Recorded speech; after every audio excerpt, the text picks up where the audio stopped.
প্রিয় শিক্ষার্থী বন্ধুরা, আসসালামু আলাইকুম। স্বাগতম জানাচ্ছি বাংলাদেশ শিক্ষা বার্তার নতুন একটি ভিডিওতে। আজকের এই ভিডিওতে আলোচনা করব তোমরা যারা 2024 সালে এইচএসসি পরীক্ষা দিচ্ছ তাদের খাতা দেখা নিয়ে। তো তোমাদের খাতা দেখা কিন্তু ইতিমধ্যে শুরু হয়ে গেছে। তো তোমাদের আবশ্যিক যে পরীক্ষাগুলো ছিল সেই পরীক্ষাগুলো শেষ হয়ে গেছে। এখন বর্তমানে তোমাদের যে গ্রুপ ভিত্তিক যে সাবজেক্টগুলো রয়েছে সেই সাবজেক্টগুলো পরীক্ষা হচ্ছে। তো প্রথম দিকে যে তোমাদের সাবজেক্টগুলো ছিল অর্থাৎ বাংলা, ইংরেজি প্রথম পত্র এবং দ্বিতীয় পত্র, সেই খাতাগুলো কিন্তু ইতিমধ্যে কিন্তু অলরেডি খাতা দেখা শুরু হয়ে গেছে। এটি কীভাবে শুরু হয়ে গেছে এটি বিস্তারিত তোমাদের বুঝিয়ে বলবো, তাই ভিডিওটি না টেনে তোমরা পুরো ভিডিওটি দেখতে থাকো। আর তোমরা যারা এখনও আমাদের চ্যানেলটি সাবস্ক্রাইব করো নাই, শিক্ষা সম্পর্কিত সকল তথ্য এবং তোমাদের পরীক্ষার সাজেশন, সামনে ইউনিভার্সিটি ভর্তি পরীক্ষা এবং অনার্সে ভর্তি সমস্ত তথ্য কিন্তু আমাদের এই চ্যানেলে পেয়ে যাবে। তাই শিক্ষা সম্পর্কিত সকল তথ্য সবার আগে পেতে আমাদের চ্যানেলটি সাবস্ক্রাইব করে পাশে থাকা বেল আইকনটি বাজিয়ে দাও। আর যারা অলরেডি সাবস্ক্রাইব করেছো তাদেরকে অসংখ্য ধন্যবাদ। সো আসো আমরা মূল বিষয়ে চলে আসি। তো তোমাদের পরীক্ষার খাতাগুলো কিভাবে শুরু হয়েছে, তো তোমাদের প্রসেসটা সম্পর্কে আগে তোমাদের বুঝিয়ে দিই। তো তোমাদের যে পরীক্ষাগুলো হয় সেই পরীক্ষাগুলো হওয়ার কিন্তু পরের দিন বা তার 1-2 দিন পর পরই কিন্তু সেগুলো কিন্তু খাতাগুলো কিন্তু শিক্ষকদের হাতে চলে যায়। সেটি কিভাবে চলে যায় এবং কেন চলে যায়, এটি চলে যাওয়ার কারণ হচ্ছে তোমাদের পরীক্ষা শেষ হওয়ার 2 মাসের পর কিন্তু তোমাদের রেজাল্ট দেওয়া হয়।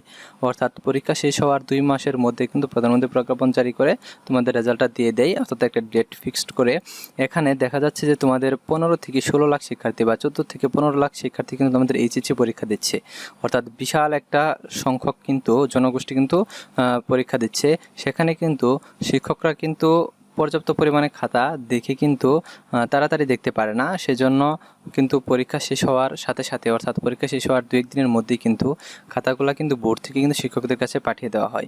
এটি পাঠিয়ে দেওয়া হয় কীভাবে, যেমন তোমাদের পরীক্ষার যে প্রশ্নটা সেটা কিন্তু দেখা যায় যে পরীক্ষার আগের দিন রাতে অর্থাৎ যেদিন পরীক্ষা হবে সেই রাতেই কিন্তু দেখা যায় বোর্ড থেকে কিন্তু তোমাদের ডিসি অফিসে অর্থাৎ ডিস্ট্রিক্টে যে তোমাদের সরকারি কর্মকর্তা রয়েছে, প্রধান নির্বাহী কর্মকর্তা, তার অফিসে কিন্তু এসে জমা হয়।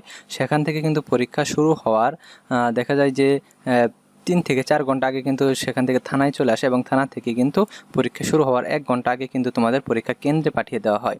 এর জন্য কিন্তু আগে দেখতা যে তোমরা পরীক্ষা প্রশ্ন ফাঁস হতো, এখন কিন্তু প্রশ্ন ফাঁস কিন্তু হচ্ছে না, কারণ এটা সময় সাপেক্ষে একটা ব্যাপার। কারণ এত দ্রুত প্রশ্ন ফাঁস করা কিংবা এটা পৌঁছে দিলেও কিন্তু স্টুডেন্টরা কিন্তু এটা সলভ করতে পারবে না। আর যেহেতু বর্তমানে শিক্ষা মন্ত্রণালয় অনেক কঠিন হয়েছে, সেহেতু প্রশ্ন ফাঁস হওয়ার কিন্তু কোনো সুযোগ নেই। বিগত 2-3 বছর যাবৎ কিন্তু প্রশ্ন ফাঁসে কিন্তু কান দেওয়া হচ্ছে না। আরেকটা বিষয় হচ্ছে যে তোমাদের এই করোনাকালীন সময় কিন্তু শর্ট সিলেবাস দেওয়া হয়েছিল, এবারও কিন্তু তোমাদের শর্ট সিলেবাসে পরীক্ষা হচ্ছে।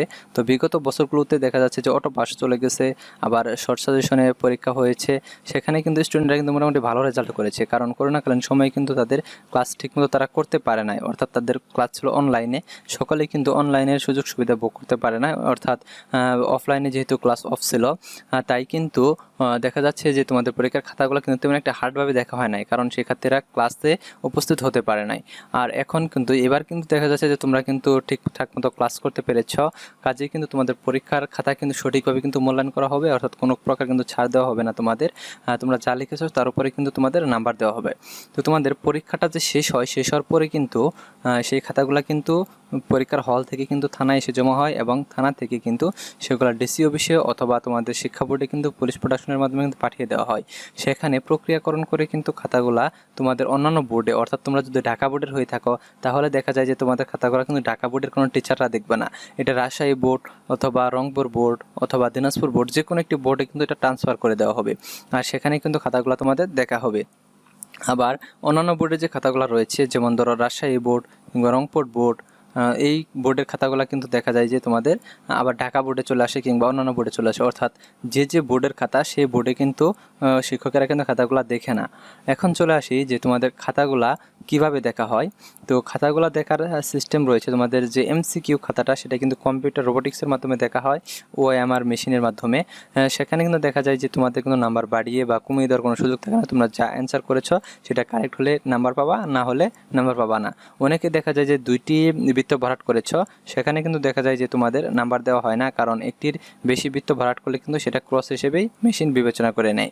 আবার তোমাদের সৃজনশীল, তো সৃজনশীলের ক্ষেত্রে তোমাদের নাম্বার দেওয়ার সিস্টেমটা একটু একটু অন্যরকম, যেহেতু এটা টিচাররা হাতে নিজের হাতে খাতা দেখে। তো এখানে টিচাররা দেখা যায় যে তোমরা যদি 2-1 নাম্বারের জন্য ফেল করে থাকো, সেক্ষেত্রে কিন্তু টিচাররা কিন্তু সেটা মানবিকতার খাতিরে কিন্তু সেটা পাশ করে দেয়। যথেষ্ট চেষ্টা করে তারা খাতাটা আবার হয়তো বা দেখে যে তোমাদের পাশ করে দেওয়া চাই কিনা। কারণ একটা স্টুডেন্ট যদি ফেল করে তাহলে দেখা যায় যে তার ভবিষ্যতে কেরিয়ারে বিশাল একটা কিন্তু প্রভাব পড়ে, কিংবা অনেকেরই লেখাপড়া কিন্তু বন্ধ হয়ে যায়। সেজন্য টিচাররা কিন্তু এরকম কাজ কখনোই করে না। আরেকটা বিষয় হচ্ছে যে সৃজনশীল তোমাদের কীভাবে নাম্বার দেবে। তো ক নাম্বারে তোমাদের যে প্রশ্নটা রয়েছে, সৃজনশীল যেহেতু 4টি প্রশ্ন থাকে তোমাদের, ক নাম্বারের প্রশ্নতে দেখা যাচ্ছে যে তোমাদের যে প্রশ্নতে কী চেয়েছে, মূল বিষয়বস্তু যেটা, সেটাই কিন্তু তোমাদের উল্লেখ করতে হবে। অতিরিক্ত কোনো কিছু লেখার প্রয়োজন নেই, তাহলে কিন্তু তোমরা ক নাম্বারে 1 নাম্বার অর্থাৎ ফুল নাম্বার পেয়ে যাবা।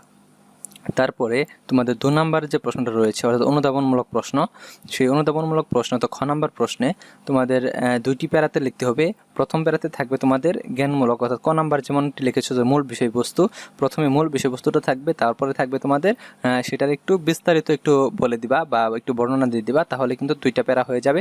আর 2টা প্যারাতে কিন্তু তাহলে তোমাদের ফুল নাম্বার চলে আসবে। আর যেহেতু তোমাদের 2টা প্যারাতে লিখলে, প্রথম প্যারাতে যেহেতু তোমাদের মূল বিষয়টা লিখবা, সেটা দেখলেই কিন্তু টিচাররা বুঝতে পারবে যে তোমাদের প্রশ্নটা সঠিক অ্যান্সার করতে পেরেছো কিনা।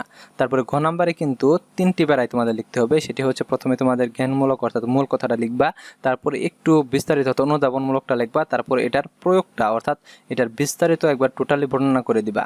তারপরে দেখা যাচ্ছে যে ঘ নাম্বারে 3টা অংশ লিখলে কিন্তু দেখা যায় 3 নাম্বার পাওয়ার সম্ভাবনা থাকে। আর এটা যদি তোমরা সঠিক নিয়মে না লিখতে পারো, তাহলে কিন্তু দেখা যায় তোমাদের 2 নাম্বার কিন্তু দিয়ে থাকে। আবার ঘ নাম্বারে কিন্তু তোমাদের 4টি অংশ লিখতে হয়। একটা হচ্ছে তোমাদের ক নাম্বারে যে জ্ঞানমূলক অংশটা, সেটা একটা লিখতে হয় প্রথমে, অর্থাৎ 2-1 লাইনের মধ্যে মূল বিষয়টি উল্লেখ করতে হয়। তারপরে তোমাদের অনুধাবনমূলক অংশটা লিখতে হয়, তারপরে তোমাদের প্রয়োগমূলক অংশটা লিখতে হয়, তারপরে বর্ণনামূলক অংশটা লিখতে হয়। অর্থাৎ তোমাদের 4টি প্যারায় বড় গ নাম্বারটা তোমাদের লিখতে হবে, অর্থাৎ ঘ নাম্বারটা তোমাদের লিখতে হবে।